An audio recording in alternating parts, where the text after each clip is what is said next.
The UFC on Fox 11 post-fight press conference just wrapped up. We are deep in the bowels of the Amway Center here in Orlando, Florida. I'm being joined by the man with the hat, Chuck Mindnehall. And Chuck just ended Fabricio Verdum, surprising a lot of people, including you, by defeating Travis Browne. Not only that, that was a beatdown. That was a 5-round dominant performance. How surprised are you?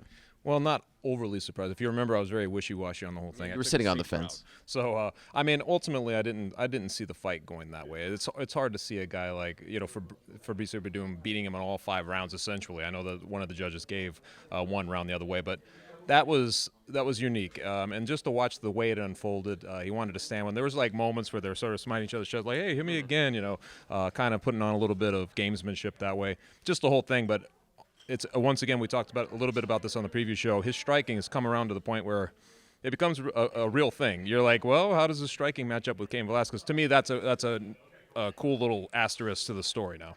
So what impressed you most, the striking or the takedowns? He's the first guy to ever take down Travis Browne in a fight, and he did it multiple times. It's sort of all of it. It's really just all of it. Him blending together that whole package because, a couple of times, and not just when he took him down, just kind of controlling those positions, moving around, keeping him there. I think it was the second round. He had him down there for a good 2.5, 3 minutes and just sort of, landing those baby shots on him. And that whole thing's very impressive to me. But it was interesting to see his cardio sort of hold up through the course of the fight, him landing those strikes, him trying those spinning kicks. It was like he wanted to be – he might have been playing a little safe, but if he was going to end it, he looked like he was trying to do something spectacular in the end there. Did you think the finish was there for the taking? Did you think he took his foot off the gas in the 4th and 5th round? Well, when you see Travis Browne essentially huffing air in the second round, I mean, he came out in the second round. His fights normally go that long anyway. Second round is like foreign territory for the guy, but – when you saw him like that, I thought this is Fabricio Verdum's fight at this point. Like, he should be able to win. You knew he had more in the tank. So I was a little surprised. But as the fight kind of drug on, Verdum lost maybe a little bit of his, speed and everything else. And at that point, you kind of got the sense that it wasn't going to end. But I was surprised through like rounds 2 and 3. I was like, you're right for the pick. He's standing there, he's leaving his chin out there. Maybe he takes him down, and it looked like he did try. He might have been playing it safe, especially in the later rounds. But it looked like to me he was still trying to get that knockout. I was watching the fight in the back on the monitor. You were there, cage side. I don't know if you could pick up on this, but he was having the time of his life, joking with his corner in between rounds, smiling, going tit for tat. It was amazing to watch. Did you notice that? He's always so jovial. I remember when he beat Emelianenko, he was backstage. He was having a good time. It was like a party, going on. And it seemed like he was very loose coming into this fight. Maybe he just likes these escalated stakes. Maybe he does make it a fun thing. He just seems very lighthearted in there. I did notice it. There was a couple of times, obviously I couldn't hear the audio, but there was a couple of times he was saying things to, he was saying things back and forth to Browne, like, let's do this, 10 seconds left or whatever. That's sort of fun. That stuff was really fun. The only part of it that wasn't fun was just watching the guy sort of go downhill in the 4th and 5th round. Fight gets to a point where you're like, how now this last 10 minutes are going to seem like an eternity in the way they sort of rolled off. But ultimately, I thought he was in great spirits the whole way. So that was sort of fun to watch. Let me know if you disagree with this sentiment. After UFC 166, when Cain Velasquez defeated Junior Dos Santos in the trilogy, I was excited for the fight against Verdum, but I was like, man, I would love to see Verdum get one more big win against a top 5 guy. He got it tonight. He was dominant. Yeah. This helps him greatly. This makes me a lot more excited for that fight. Do you agree? I do agree with that. Because I was in the same boat. Obviously, this division needs contenders. We've been trying to find them. We were trying hard to get Overeem to that level. Couldn't get it. There was always something going on with him that we didn't get him there. Well, Verdum was that next guy. He was the guy who was sort of coming up there.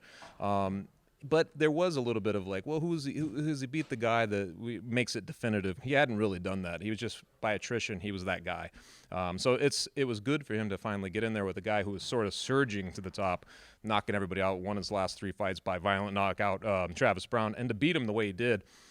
It would have been better, I think, if he'd went in there and just destroyed Travis Browne, knocked him out in the first round. We would be, there would be a lot more of excitement automatically, but.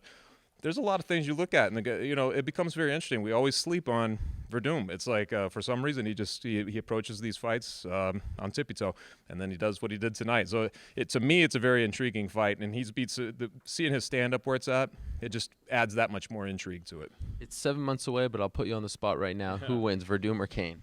Wow. So we're presuming it's happening in Mexico at 8,000 feet, possibly. Yeah, possibly. I still go with Cain Velasquez. It's funny, like I talk about that, and then I end up picking against Verdum, which I do every time. But to me, Cain Velasquez, until somebody actually sort of makes him look mortal, not in the sense like Junior Dos Santos knocking him out in the injury and all that stuff that happened, but just makes him look mortal in any way, it's hard to pick against him. And Fabricio Verdum is very good. He's looked, he's separated himself tonight, in my mind, from anybody else out there for the time being. He'll probably give him a really good fight, but I still got to go Cain Velasquez. Let's touch on a few more things before we go. Who'd you score the co-main event for, Liz Carmouche or Miesha Tate?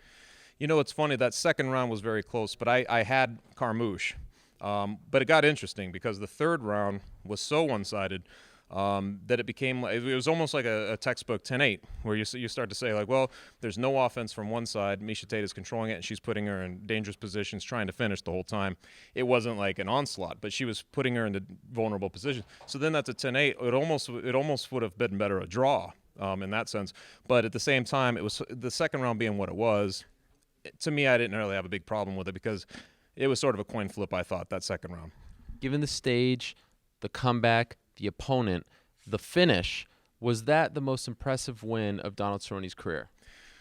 Ooh, that's definitely got to be up there because it's funny. We were talking on the previous show. How is he going to come out? Well, he remembers wrestling. Maybe you should watch tape because Varner went in there and wrestled him. Well, he went in there and he got into the gunfight right off the bat, and it was funny. He even said it in the press conference that he had to take a punch to sort of wake up, and come into the fight. You could see that. He went in there and he engaged, and boom, he had a little blood come out of his nose. It was pretty quick that he realized that, and he automatically defaulted into trying to wrestle him. But as always with Donald Cerrone, like he said, there's just a moment where you're like, you know what, screw it, I'm going to go out. He used a different word, I think. Yeah. But there's just that moment where you just saw him do it. And the fun thing about him is he'll engage your style, especially a guy like that who wants to fight a flashy fight. He wants to stand up, trade punches, knuckle up like that. He's more than willing to do it, and he always proves that. And, even to his detriment sometimes. But when he caught him and he dropped him, and instead of going for the ground and pound and jumps on him, goes for the choke. It was pretty surreal. But I would say that because the tables turned so fast and the way that crowd was and everything, I'd have to put it right up there as one of his great highlights. I think a lot of guys took big steps tonight. Yoel Romero, Jorge Masvidal, Thiago Alves returning, Khabib Nurmagomedov once again still undefeated. It's good that we have these guys finally emerging again. You know what I mean? So who impressed you the most of those guys, of these sort of undercard guys and the guys before the main fights? And those were very one-sided fights. Anyone stick out?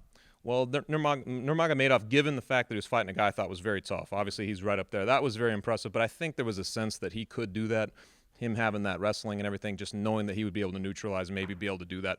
So in some ways that played out to like your best expectation for him. But when you look at the Romero fight, I thought he looked like a world beater tonight. Like all of a sudden he's had vulnerable moments in the other fights. He's been losing some of the other fights and had to come back.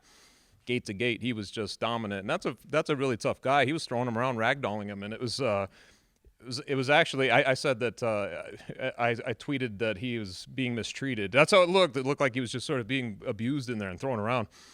He was using everything. He was throwing strikes. He was still trying the weird stuff that we see him do, but he was using his wrestling more than we've seen him maybe. And I don't know, the whole package, and he just dominated that fight. Great stuff tonight. Yeah, it was fun. It was a fun night in Orlando, Florida, and the UFC train continues to roll on as it is UFC 172 exactly a week from tonight. John Jones versus Glover Teixeira. Of course, we'll be there. I'll be there. You'll be there. I'll be there. Luke Thomas will be there. The MMA Hour is back on Monday. We've got a full fight week of activities coming up in Baltimore, Maryland in just a few days, so stick around for that. For now, we say good night from Orlando. We hope you enjoyed our Fight Night coverage.